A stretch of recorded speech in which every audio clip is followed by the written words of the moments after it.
So the eyeshadow palette we use for this look today is a dupe.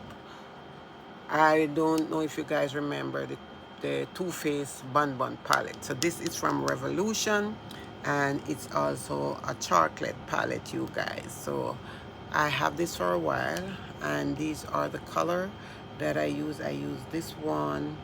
I also use this one, and I use this one and this one. So I use a lot of these color. These eyeshadow are natural. They're good for beginners, and if you don't like eyeshadow, a lot of eyeshadow are very high color pigmented eyeshadow. This palette is really of a nice palette. It is a dupe. I think it put me in so much in the mind of the Too Faced Bun Bun palette, but I do like it. So this is my final look, you guys.